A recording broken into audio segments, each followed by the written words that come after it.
Philadelphie. 28 octobre 1943. Le vent glacial siffle sur le port militaire. Des silhouettes se dessinent dans la brume, entre les carcasses d'acier et les grues rouillées.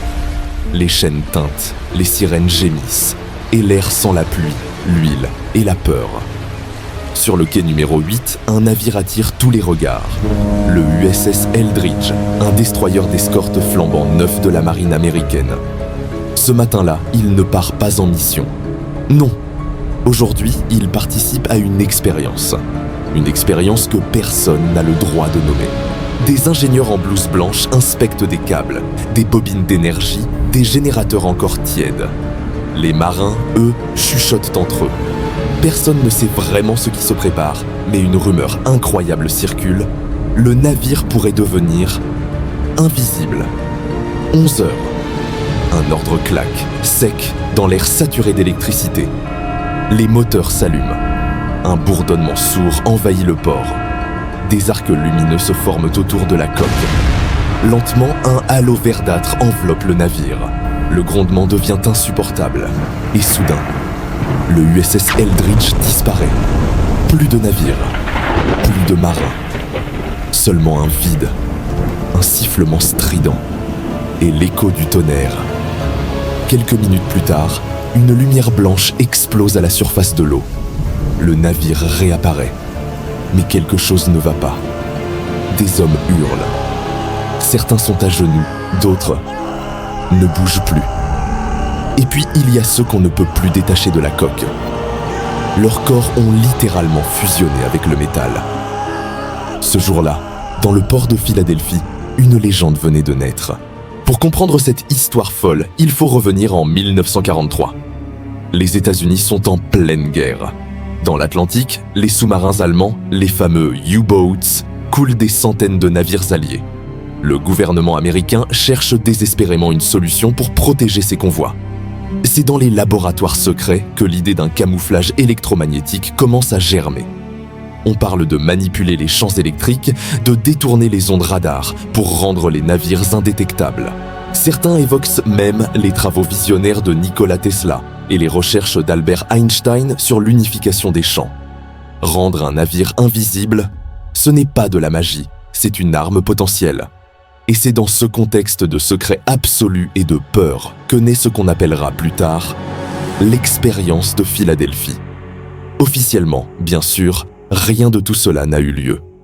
La Navy dément catégoriquement et le nom de l'USS Eldridge disparaît des rapports publics pendant un temps. Mais les rumeurs, elles, continuent de se propager comme une traînée de poudre. On raconte que le navire aurait réapparu à Norfolk, à plus de 500 km de là, avant de revenir instantanément à Philadelphie. On dit que les marins survivants auraient perdu la tête, que certains pouvaient passer à travers les murs. Des témoins affirment avoir vu la lumière verte, le champ magnétique, les cris. Et plus la Navy garde le silence, plus la légende prend de la force. Parce que le secret nourrit toujours la peur. Au cœur de cette histoire, un nom revient sans cesse, Maurice K. Jessup. Et attention, Jessup n'était pas un charlatan. C'était un chercheur, un vrai scientifique. Formé à l'université du Michigan dans les années 20, il avait participé à des expéditions archéologiques et contribué, depuis un observatoire sud-africain, à la découverte de centaines d'étoiles doubles. Un esprit brillant, mais aussi un homme fragile. Sa carrière académique s'interrompt brutalement, sans raison claire. Certains parlent de désaccord, d'autres d'un épuisement. Après ça, Jessup tente de se réinventer. Il devient ingénieur pour le gouvernement, puis auteur indépendant. Peu à peu, il s'éloigne du milieu scientifique traditionnel et se passionne pour les mystères, les frontières de la science. En 1955, il publie un livre audacieux, The Case for the UFO, où il explore la possibilité d'engins venus d'ailleurs. Mais le monde universitaire se moque de lui. Il devient un paria. Et c'est à ce moment précis qu'il reçoit une série de lettres. Des lettres étranges, signées d'un certain Carlos Miguel Allende. Elles parlent d'un navire rendu invisible, d'une expérience secrète de l'armée et de marins disparus. Au début, Jessup n'y croit pas. Mais quelque chose dans ces lettres l'obsède. Elle réveille chez lui une peur ancienne, celle que la science ait dépassé les limites du possible. Pendant que ces rumeurs grandissent, sa vie personnelle s'effondre. Il divorce. Ses manuscrits sont rejetés. Il sombre dans l'isolement. Le 20 avril 1959, on retrouve sa voiture garée près d'un parc, moteur allumé. Jessup est à l'intérieur, mort asphyxié par les gaz d'échappement. Officiellement, c'est un suicide. Mais pour beaucoup, c'est autre chose. Un avertissement. La preuve que Jessup connaissait la vérité et qu'il avait été réduit au silence. Les fameuses lettres signées Carlos Allende deviennent rapidement légendaires. Elles décrivent avec une précision déconcertante l'expérience de Philadelphie, parlant de distorsion du temps et de téléportation. Jessup aurait même reçu un exemplaire de son propre livre, The Case for the UFO, couvert d'annotations étranges, comme écrites par plusieurs mains différentes. Ces notes évoquent des technologies extraterrestres et prétendent que le gouvernement américain les aurait déjà testées. Les autorités fédérales s'intéressent de près à cette affaire. L'Office of Naval Research, une branche de l'US Navy, récupère le livre annoté et l'étudie. Mais rien ne filtre. Et dans ce silence assourdissant, la légende devient réalité. Alors, qui était vraiment Carlos Allende? Un témoin oculaire de l'expérience? Un mythomane avec une imagination débordante? Ou simplement le messager d'une vérité cachée que personne ne devait connaître? Le mystère reste entier. Alors, est-il vraiment possible de rendre un navire invisible? D'un point de vue scientifique, tel que décrit dans la légende, cela paraît impossible, même aujourd'hui. Mais à l'époque, en 1943, des recherches existaient bel et bien sur le camouflage électromagnétique.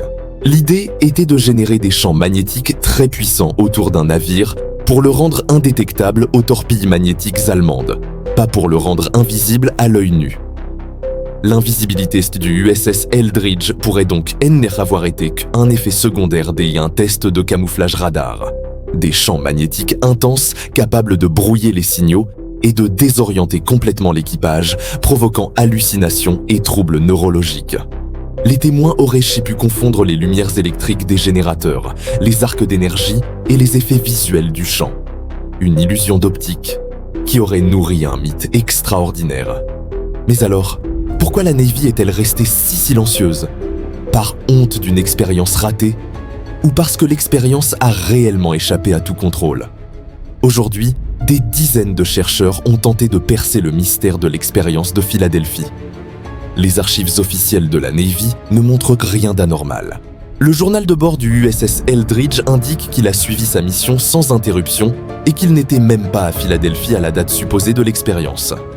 Pourtant, le doute persiste. Pourquoi? Parce que la vérité, quand elle disparaît, laisse un vide. Et le vide attire toujours les légendes. Peut-être qu'aucun navire n'a jamais disparu. Peut-être que tout cela n'est qu'invention née de l'imagination fertile de Carlos Allende et de l'esprit troublé de Maurice Jessup.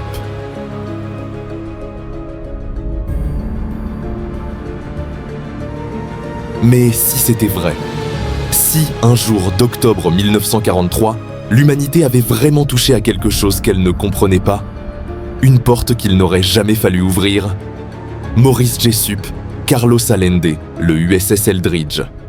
Autant de noms liés par un fil invisible, celui du doute. Peut-être que cette histoire ne parle pas d'une expérience militaire, mais de notre besoin de croire qu'il existe encore des secrets dans le monde, des zones d'ombre que la science ne peut pas éclairer.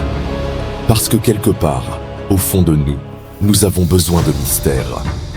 Nous avons besoin de croire que l'univers est plus étrange et plus merveilleux que nous ne pouvons l'imaginer. Si cette histoire t'a glacé le sang, n'oublie pas de mettre un pouce, abonne-toi à Histoires et Mystères Incroyables. Et dis-nous en commentaire, quel mystère veux-tu qu'on explore la prochaine fois? Très bientôt, sur ta chaîne Histoires et Mystères Incroyables.